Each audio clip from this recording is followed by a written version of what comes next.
धर्म ग्रंथों के अनुसार महादेव अपनी तीसरी आंख का इस्तेमाल तभी करते हैं जब उन्हें इस सृष्टि का विनाश करना होता है।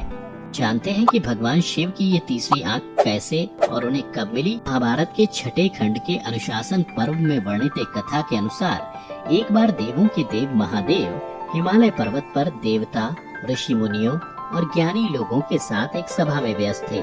उधर जब काफी देर तक माता पार्वती को महादेव नहीं दिखाई दिए तो वे भी हिमालय पर्वत पहुंच गयीं। वहां पहुंचकर जब उन्होंने अपने स्वामी अर्थात महादेव को एक सभा में बैठा हुआ देखा तो उनके मन में मजाक करने का विचार आया।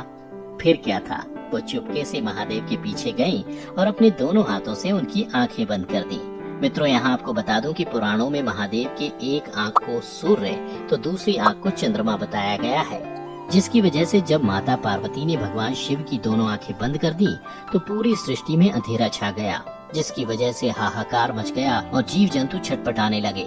तीनों लोगों की ऐसी स्थिति देखकर भगवान शिव विचलित हो गए और उन्होंने अपने माथे के मध्य से एक ज्योति पुंज प्रकट किया, जिसके बाद पूरी सृष्टि में उजाला हुआ। उधर जब माता पार्वती को अपनी गलती का एहसास हुआ तो वो शिव जी के आँखों से अपने दोनों हाथ हटा ली और बोली, स्वामी मुझसे बहुत बड़ी गलती हो गई, मैंने जानबूझकर आपकी आंखें बंद नहीं की थी। अगर मुझे पहले से पता होता तो मैं ऐसी गलती भला क्यों करती, कृपा कर मुझे क्षमा कर दे। माता पार्वती की बातें सुनकर शिव जी ने माफ कर दिया। फिर भगवान शिव ने अपने दोनों आंखों की खुलते उस ज्योति पुंज को तीसरी आंख बना दिया। उसी दिन से भगवान शिव के 3 नेत्र हो गए और वे त्रिलोचन के नाम से जाने जाने लगे। उसके बाद से भोलेनाथ हमेशा अपनी तीसरी आंख को बंद करके रखते हैं, क्योंकि जब शिव जी की तीसरी आंख खुलती है तो फिर विनाश होने से कोई नहीं रोक सकता।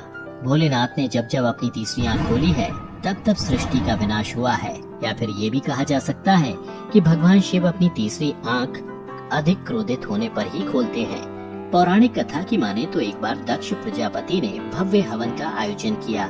इस हवन में उन्होंने भोलेनाथ और माता सती को न्योता नहीं भेजा, फिर भी माता सती वहां पहुंच गई।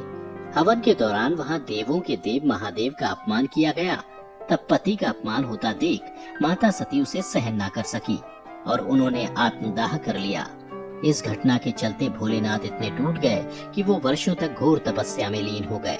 वहीं बदलते समय के साथ माता सती का हिमालय की पुत्री के रूप में एक बार फिर से जन्म हुआ। उस वक्त भोलेनाथ तपस्या में लीन थे। उन्हें यह नहीं पता था कि उनकी सती ने पार्वती के रूप में एक बार फिर से जन्म ले लिया है।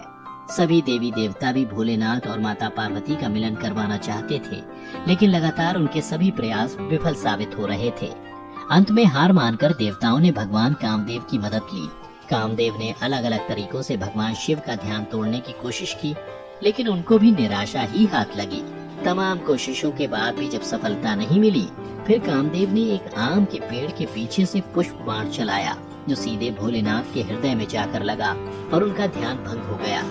जिसके बाद महाकाल इतने क्रोधित हो गए कि उन्होंने अपने तीसरे नेत्र से कामदेव को भस्म कर दिया। जिसके बाद देवताओं को इस बात की संतुष्टि तो थी कि भोलेनाथ का ध्यान समाप्त हो गया, लेकिन इस बात का दुख भी था कि कामदेव को अपनी जिंदगी से हाथ धोना पड़ा। वहीं अपने पति कामदेव की मौत की खबर सुनकर उनकी पत्नी ने शंकर जी से गुहार लगाई कि उनके पति को फिर से जीवित कर दिया जाए। तब शिव जी ने कहा कि द्वापर युग में कामदेव भगवान कृष्ण के पुत्र के रूप में फिर जन्म लेंगे। माना जाता है कि शिव जी की तीसरी आंख से कुछ भी नहीं बच सकता। उनकी तीसरी आंख तब तक बंद रहती है जब तक उनका मन शांत रहता है, लेकिन जब उनको क्रोध आता है तब उनके इस नेत्र की अग्नि से कोई नहीं बच पाता है।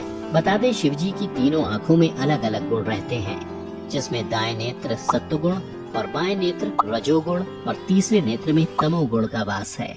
भगवान शिव ही एक ऐसे देव हैं जिनकी तीसरी आंख उनके ललाट पर दिखाई देती है, जिसके कारण इन्हें त्रिनेत्रधारी भी कहा जाता है, जिनमें एक आंख में चंद्रमा और दूसरी में सूर्य का वास है और तीसरी आंख को विवेक माना गया है।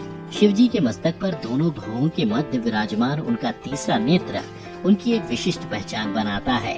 वेद शास्त्रों के अनुसार इस धरा पर रहने वाले सभी जीवों की 3 आंखें होती हैं, जहां 2 आंखों द्वारा सभी जीव भौतिक वस्तुओं को देखने का काम लेते हैं, वहीं तीसरी आंख को विवेक माना गया है। यह दोनों आंखों के ऊपर और मस्तक के मध्य में होती है, किंतु तीसरी आंख कभी दिखाई नहीं देती है।